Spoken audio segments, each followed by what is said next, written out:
Hello, loves. Hello, hello. It's Hills here from the Blue Flame Apothecary. How is this Mercury retrograde treating you? We are going to allow the winds of Mercury and the earthiness of Virgo, this combination of oxygen and carbon moving together. We are going to allow them to fuel for us a conversation about the nature of twin flames. If you caught the last update about the Regulus conjunction, you will have received the activation of the violet blue flame. And this is part of that energy. This is part of that energy. It feels like it was kind of a templating for our systems to help us come into a deeper connection, to open us up a bit more so that we can receive this information that will come through in this transmission of twin flame energy with Mercury retrograding through Virgo. So as we allow these frequencies to start to flow, I'm going to share a little bit about this Mercury retrograde in Virgo, and then we will see how the twin flame is fueled through that. Mercury rules Virgo. So whether retrograde or in forward motion, when Mercury is in Virgo, it is exalted. It is in its highest expression of self. Virgo is the sign of the earth priestess. It is the sign of the virgin, which means wholeness unto self energy, completion, and divine union within self. Mercury is the messenger of the gods and is capable of moving through all of the various dimensions, through all of the planes of heavens and all of the earthly realms and all of the deepest, darkest places within us. And when Mercury is retrograde, it helps us to access those places. I just had it come in. One of the reasons that our electronics go a bit haywire during Mercury retrograde is because we are bringing even more of our light into the depths of our being, which can fritz our electronics, because our electromagnetic energy, our electrons are all activated. And so you touch your phone then and it goes bzz. I've had that happen for sure. It just goes black. And then you need to step back and say, okay, I need to integrate more of my light. And as you integrate this light, it comes more into a union, a divine union with your being, with your physicality.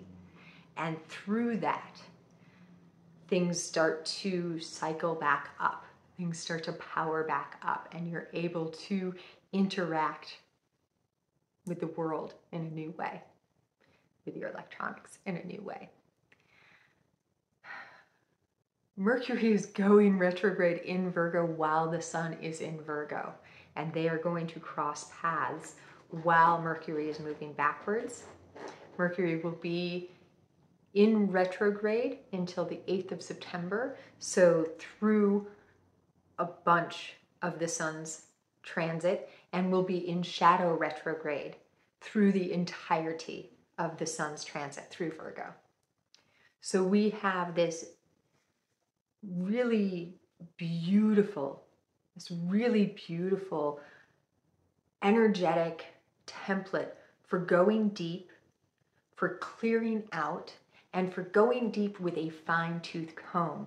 Remember, one of Virgo's energies is coming into a state of perfection, of purity, of really digging through all of the debris.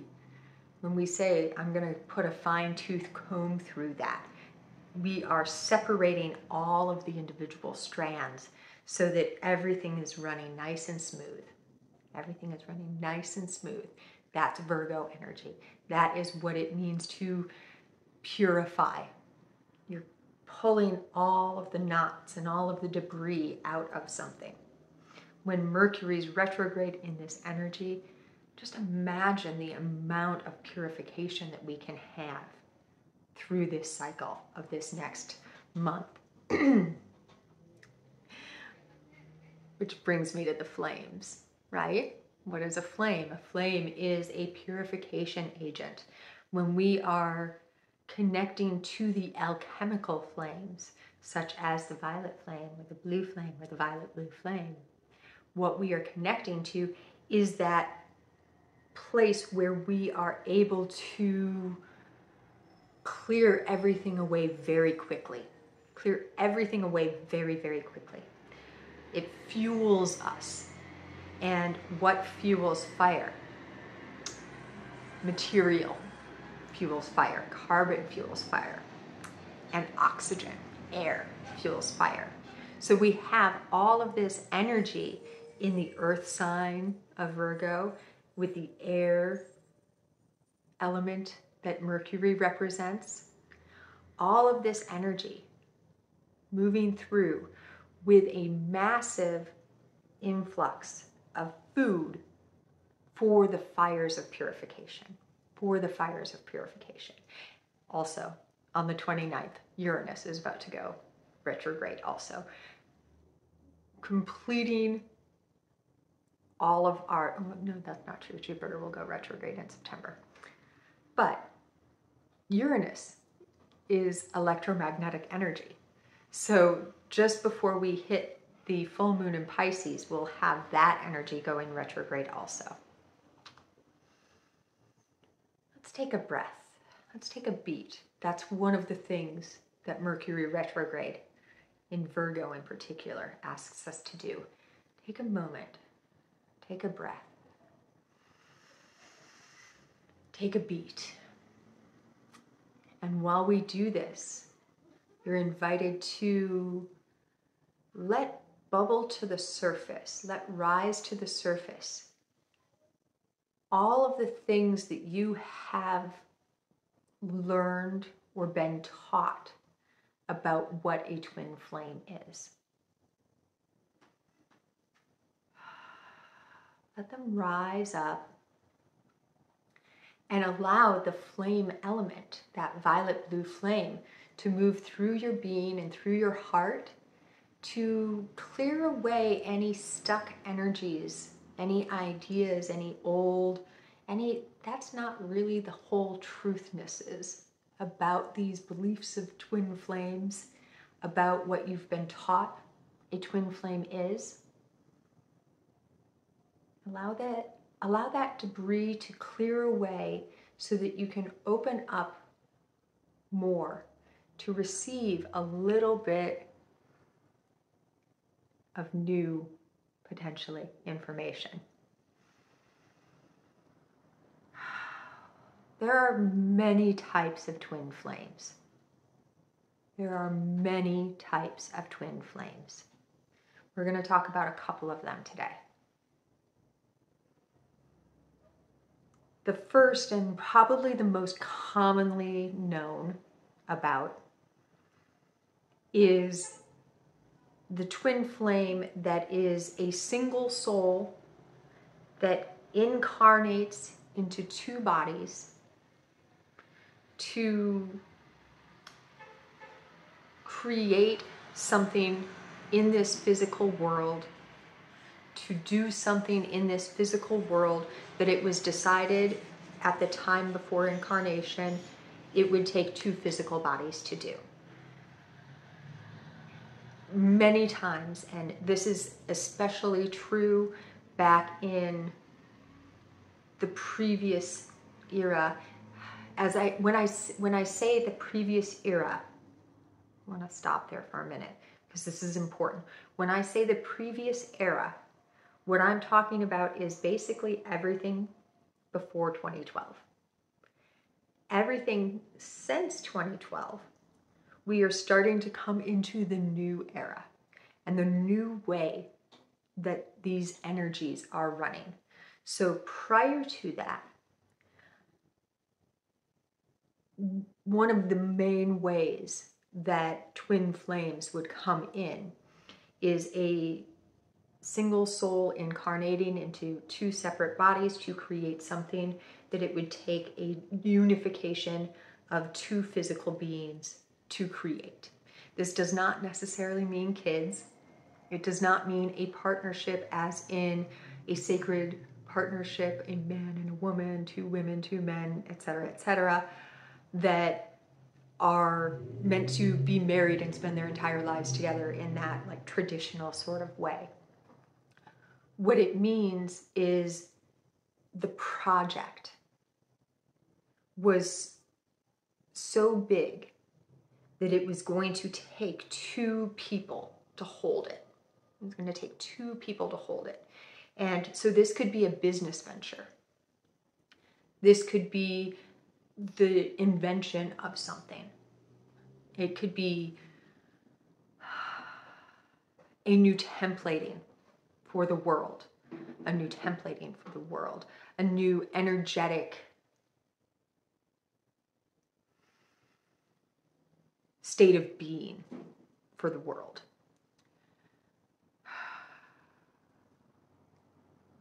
This can also be true as two souls from the same soul group, generally from the same soul group, who have a kind of like a binary star system. Think of it as a binary star system.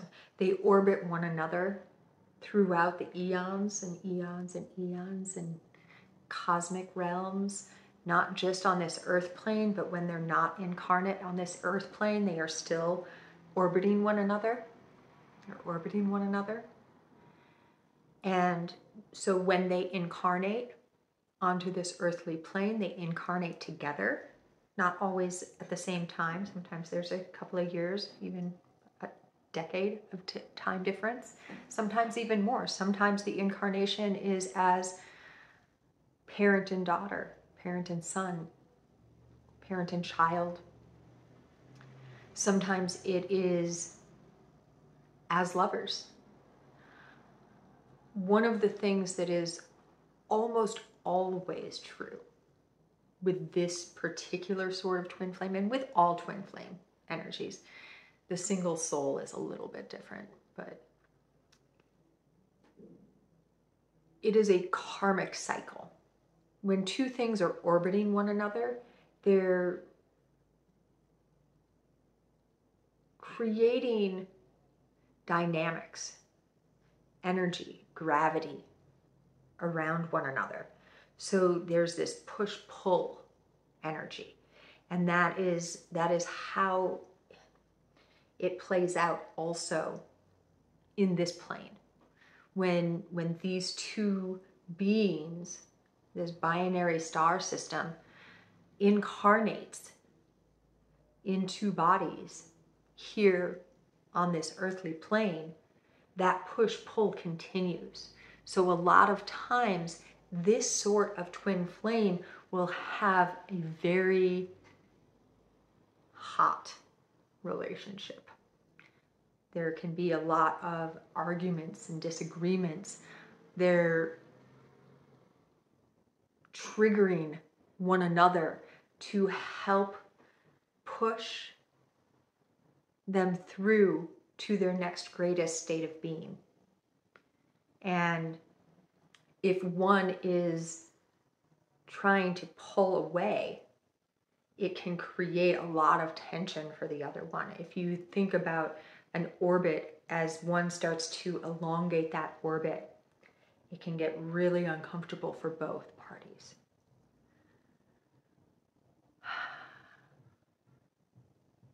So that's two sorts of twin flames. There's the single soul incarnate into two physical states of being.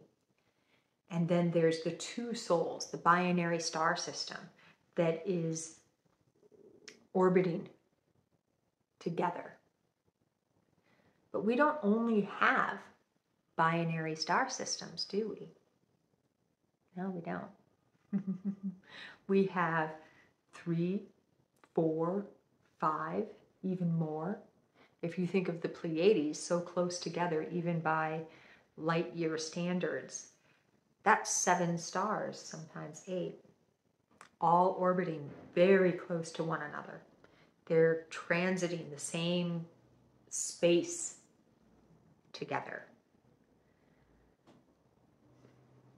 We can still use the term twin flame, but what it actually is a collective, a group of stars, of souls, who come from not always the exact same soul group, but from an interweaving of different soul groups who have been orbiting, transiting the same field for a long time, longer than we can comprehend, much longer than this earth plane. And these groups of souls come in to work together in various ways to create new states of being. So when a new era is emerging, you'll have many of these groupings of souls coming back together, reconvening. One of the ways that you could feel into this is the 12 tribes of Zion all coming back together. A tribunal, as it were. So from far reaches of the galaxies, of the universe, of the cosmos, all of these souls coming back together, having put something down in the Akashic records. At this moment in the Earth's evolution, we will come back together, create this purification fire, this light, and through that, enact great change here on this earthly plane and for our own soul's growth also.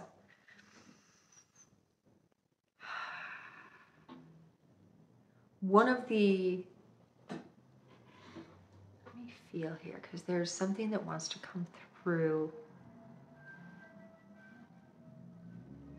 One of the very, very, very important things to understand about twin flames is that they are not always meant to be your lover. More often than not, they are not your lover in this lifetime.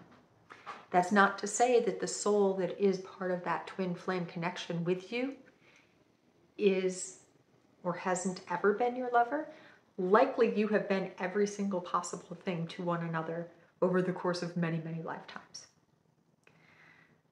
However, one of the things that, and this has been really loud for me, one of the things that I think it feels like we get stuck on a lot is this idea that for each and every one of us, there's the other part of our soul that's out there that will make us whole again. That is the old way. That is the old way. We are not, this is not to say that there are not sacred partners out there who we are going to find to create wholeness with one another. Okay? Let's feel into the difference, though, of that. Let's feel into the difference, though, of that. The old way, let's look at Mary and Joseph coming together, creating Yeshua. Let's look at Yeshua and Magdalena coming together and creating Sarah. This is two beings who found wholeness of self and then came into divine union with another. That is a form of twin flame to create this new life. That is a form of the twin flame energy. So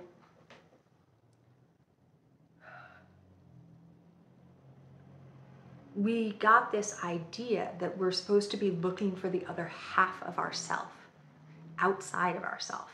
Like somehow, somewhere, this idea formed that we have been split in two, that everyone on this planet has been split in two, and the only way to complete ourselves is through finding the other half of ourself that's somewhere out there in the world. This is true for some people. Absolutely. For some people, this is true. Some people contracted in and split their souls. That's that first type of twin flame that I talked about, right? This is very rare. This is very rare. More often than not, we are part of collective flame energy. This isn't to say that there aren't a lot of binary star systems out there. There absolutely are a ton of binary star systems out there. Again, it is less common to be a binary star system than it is to be part of a collective star system. You can also be part of a collective star system and be part of a binary star system. The Pleiades are a great example of that. Lyra has all kinds of binary and multiple star systems within that massive constellation that Lyra is. Let's feel. There's been a lot of information here, and some of it will be hard to follow, hard to track. You may have found yourself kind of skating out and trying to. One of the things, and I'm going to share this as something that is true both for this transmission and for all of the transmissions, most of the information is running in a frequency just above and just below the actual words that I'm speaking.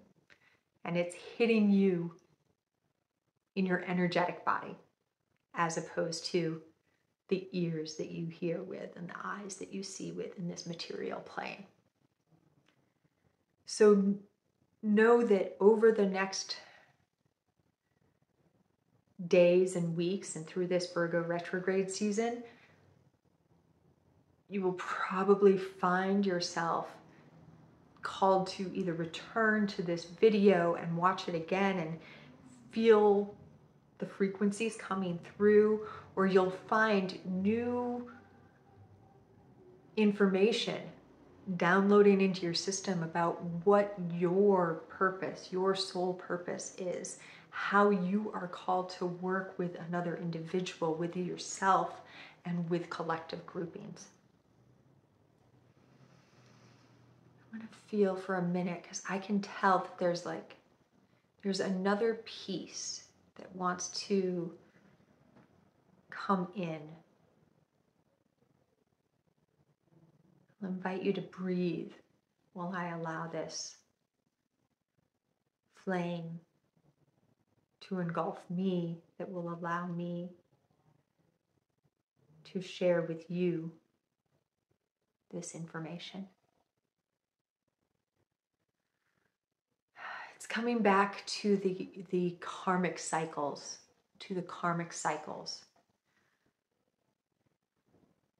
Part of this orbiting, this binary star system, these collective star systems, part of what we're doing is coming through and connecting in with one another to allow each other to remember something new about ourselves, to remember something new about the universe, about the source, about the all thing, and about the no thing, and about where we've been and about where we're going.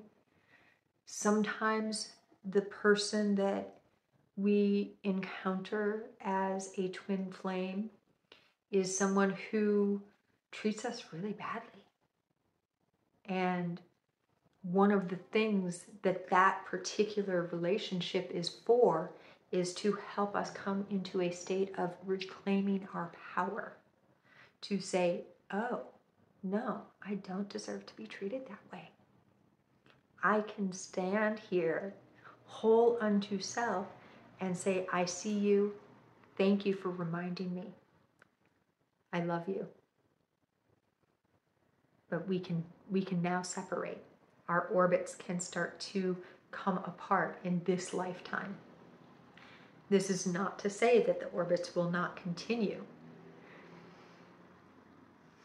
Just like a binary star system, sometimes it gets far and sometimes it gets close, right? But it's about the lessons that you're teaching one another.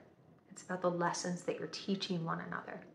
Sometimes the person, when we actually have a twin flame, if we are a binary star system in that way, the person that is our twin flame is not meant to be our sacred partner also. Sometimes the work that we are called to do with that person has nothing to do with being in like a committed relationship, unification of like a marriage, a sacred partnership in that way. It's still a sacred partnership. It's still a sacred partnership. And it's about finding the different types of sacred partnerships. Some of us, this is really important and this might be hard to hear.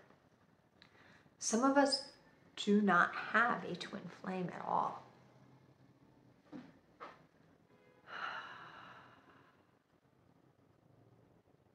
Some of us are stars that seem to stand alone in the sky. Of course we're not. Of course we don't.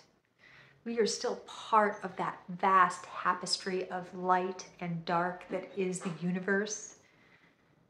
We are still connected. It simply means that the work that we are called to do asks us to stand a bit more alone. When we think of hermits of old or monks who go and live in a cave, it's not that they are completely separated from society, but that the work that their soul is called to do asks them to be in a more solitary state. So some of us are stars that seem to stand alone in the sky.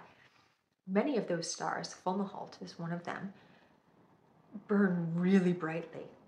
And that's part of the reason that though they'll have some people around them, the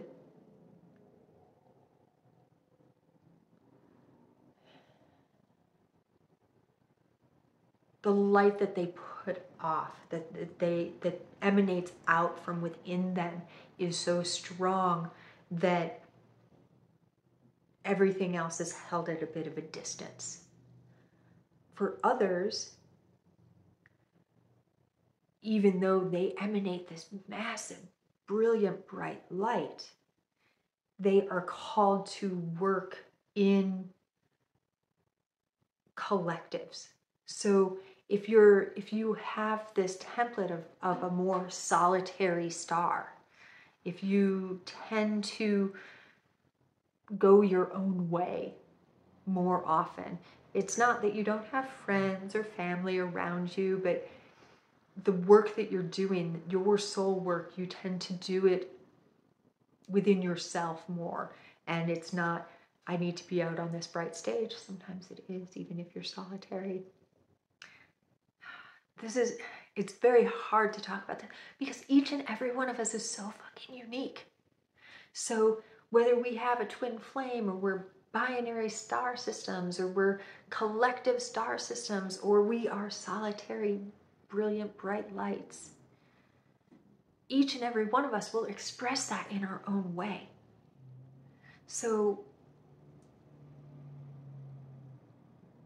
this is your invitation as we start to come closer and closer to this full moon, which is so big and so bright. And I'll have another update about that in the coming days, because that one is, it needs its own, it's so big.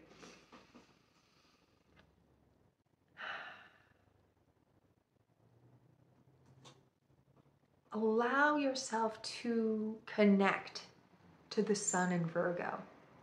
Allow yourself to connect to the energy that is Mercury retrograding as well through Virgo.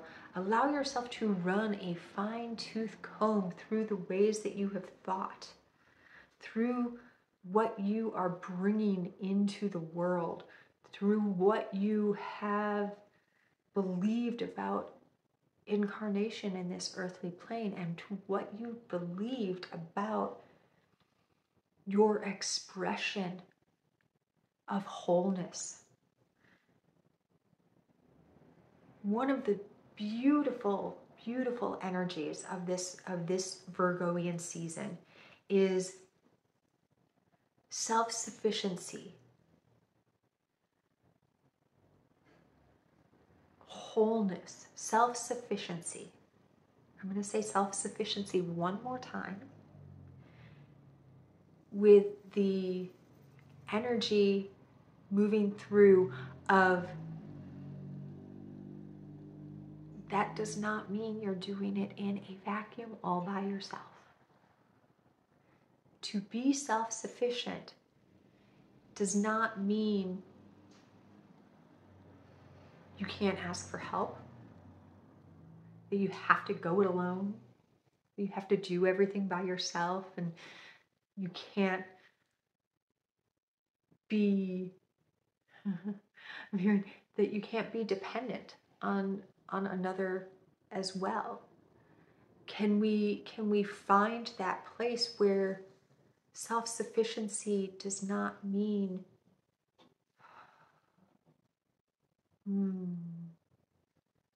can we allow our dependence to not be codependence? That's what self-sufficiency means, right?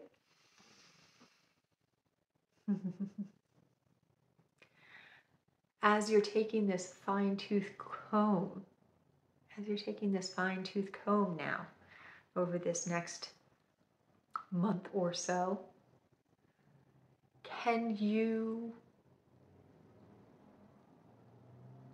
see where